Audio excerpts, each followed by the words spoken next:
আসসালামু আলাইকুম এভরিওয়ান।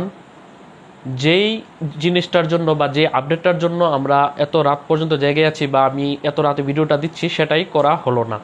প্রথমত গত 6 আগস্ট কিন্তু বিপিএল এর স্পোর্টস ম্যানেজমেন্ট কোম্পানির নাম ঘোষণা করার কথা ছিল বিসিবির, কারণ বিসিবির যে বিজ্ঞপ্তি সেই বিজ্ঞপ্তির যে তথ্য অনুযায়ী কিন্তু গত 6 আগস্ট ঘোষণা করার কথা ছিল স্পোর্টস ম্যানেজমেন্ট কোম্পানি কে হবে। পরবর্তীতে শোনা গিয়েছিল যে আমিনুল ইসলাম বুলবুল বিসিবির সাথে অনলাইনে বিসিবির ডিরেক্টরদের সাথে সংযুক্ত হবে। পরবর্তীতে সেটাও পিছিয়ে যায়, পিছিয়ে গিয়ে আজ 9 আগস্ট কিন্তু বিসিবির বোর্ড মিটিংটা হয়, যেটা 6 আগস্ট হওয়ার কথা ছিল।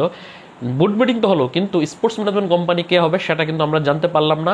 এখন তারা আরও 2-3 দিন সময় নিচ্ছে বিসিবি, যেটার কারণে পরবর্তীতে কথা আমাদের শুনতে হয় যে ভাই আপনি না বললেন স্পোর্টস ম্যানেজমেন্ট কোম্পানি 6 তারিখ ঘোষণা হবে, এখন বলেন কেন 9 তারিখ ঘোষণা হবে। এখন আজকে অনেকে বলবে যে আপনি তো বলছিলেন যে 9 তারিখ ঘোষণা হবে, এখন আবার পেঁচাচ্ছেন কেন। মূলত পেঁচাচ্ছি তো আমরা না, পেঁচাচ্ছে বিসিবি। বিসিবি সিদ্ধান্তহীনতায় ভুগছে যে কাদেরকে নিয়ে তারা স্পোর্টস ম্যানেজমেন্ট কোম্পানি হিসেবে তারা ফাইনাল করবে। রিয়েল ইম্প্যাক্ট হবে, আইএমজি হবে, নাকি সেটা অ্যাপেক্স স্পোর্টস কাউন্সিল হবে, এখন পর্যন্ত কিন্তু কোনো আজকে কিন্তু আইডিয়াও দেয়নি যে কাদেরকে তারা নিয়োগ করবে। তবে আজকের যে ভিডিওটা যেহেতু বিপিএল কেন্দ্রিক, অন্য আলোচনায় না যায়, তবে একটা গুরুত্বপূর্ণ বিষয় না বললেই নয়। বাংলাদেশের নারী ফুটবলার ঋতুপর্ণা চাকমার গ্রামের বাড়ি যেটা বাঁশের তৈরি, সেটাকে পূর্ণাঙ্গভাবে করে দেওয়ার কিন্তু উদ্যোগ বিসিবি নিয়েছে, যেটা আসলে বিসিবিকে অ্যাপ্রিসিয়েট করার মতো। যে যে কাজটা করার কথা ছিল বাফুফের অর্থাৎ বাংলাদেশ ফুটবল ফেডারেশন, সেটা বাংলাদেশ ক্রিকেট বুট করছে, তাও একজন নারী ফুটবলের জন্য, সেটা অ্যাপ্রিসিয়েট করার মতো। এটাকে আমরা অবশ্যই অ্যাপ্রিসিয়েট করি। এখন যদি বিপিএল এর কথাতে আসি, বিপিএলে আজকের মিটিংয়ে আলোচনা তাহলে হলো কি নিয়ে। আজকের মিটিংয়ে আলোচনা হলো যে গত বিপিএলে দুর্বার রাজশাহীর মালিক যে হোটেল ভাড়া বা বাস ভাড়া যে বকেয়া রেখেছে সেটা পরিশোধ করার সিদ্ধান্ত নিয়েছে বিসিবি।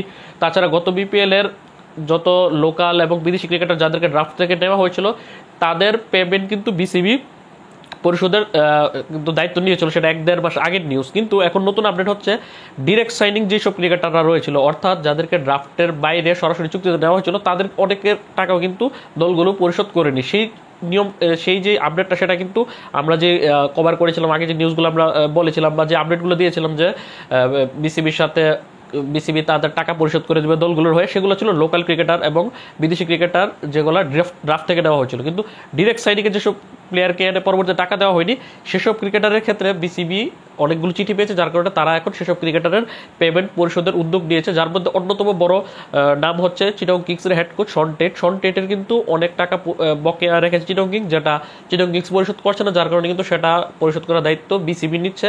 পাশাপাশি বেশ কিছু দলের কিন্তু ক্রিকেটারদের, তারপর স্টাফদের, তারপর কোচদের বেতন কিন্তু বকেয়া রেখেছে, সেগুলো বিসিবি পরিশোধ করবে। তবে বিসিবি পরিচালক বা মিডিয়া কমিটির চেয়ারম্যান ইফতেখার আহমেদ মিঠুর ভাষ্যমতে তারা বিদেশি ক্রিকেটারদের যে বা বিদেশি কোচদের যেই টাকাটা যেটা বকেয়া রয়েছে সেটা তারা অ্যাডজাস্ট করবে। অর্থাৎ ওটার কথা মতো এতটুকু বোঝা যাচ্ছে যে তারা হয়তো বা পুরো টাকাটা যেটা বকেয়া রয়েছে সেটা পরিশোধ করবে না, তারা হয়তো বা কিছু শেয়ার করবে।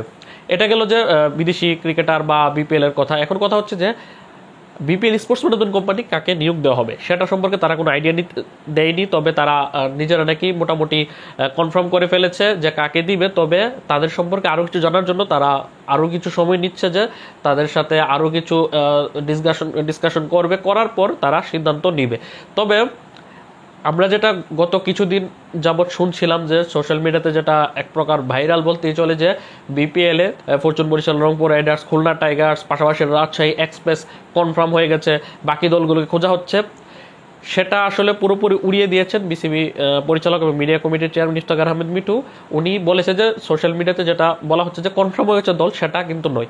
আমিও কিন্তু দীর্ঘদিন যাবৎ যে বলে আসছি বিপিএল এর দলগুলোর ক্ষেত্রে, সেটা আমি বলে আসছিলাম যে একটা কথাই, যে যদি বিপিএল এ যখন দল নিয়োগ করা হবে, অর্থাৎ স্পোর্টস ম্যানেজমেন্ট নিয়োগ, ইভেন্ট ম্যানেজমেন্ট কোম্পানি নিয়োগ দেওয়ার পর, তখন ইজিলি দল পেয়ে যাবে রংপুর রাইডার্স, ফরচুন বরিশাল। সেটা আমরা গেস করছি যে তারা পাবে, কারণ তাদের যে টিম সাজানো বা দল পরিচালনার যে দক্ষতা, তাদের নিয়ে কোনো ঝামেলা বা পেমেন্ট ইস্যু নেই। সেই হিসাবে তারা আবেদন করলে তারা থাকবে, এবং এমনিতেও বিসিবি কিন্তু চায় পুরনো দল কিছু থাকুক। তবে বিসিবি রংপুর বরিশাল কাউকে কিন্তু কনফার্ম করেনি। এমনকি আমি গত সপ্তাহে একটি ভিডিওতে বলেছিলাম যে রংপুর বরিশালের সম্ভাবনা সবচাইতে বেশি, তারা আবেদন করলে দল পেয়ে যাবে। তবে তারা এখনো দল কনফার্ম হয়নি, তাদেরকে অন্যান্য দলগুলোর মাধ্যমে, অর্থাৎ এখন যদি একটা বিদেশি কোম্পানি সাপোজ বাংলা টাইগার্স আবেদন করলো, একটা নতুন একটা দেশীয় কোম্পানি আবেদন করলো, তারা আবেদন করে তারা দল কনফার্ম করতে হবে।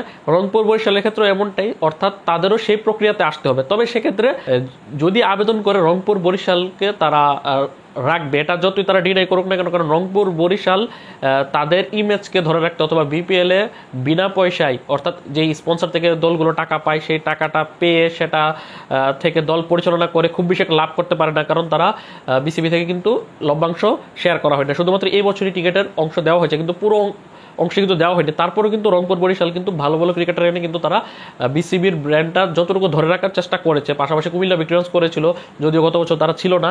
এছাড়াও কিন্তু হাতে গোনা এই 2-3টা কোম্পানি কিন্তু রেগুলার বিপিএল এর ইমেজটাকে ধরে রাখার চেষ্টা করেছে। তাই তারা আবেদন করলে না পাওয়ার আমি কোনো ব্যক্তিগত কারণ দেখি না, তবে বাকি দলগুলোকে নিয়ে আলাপ হতে পারে যে তারা দল পাবে কিনা।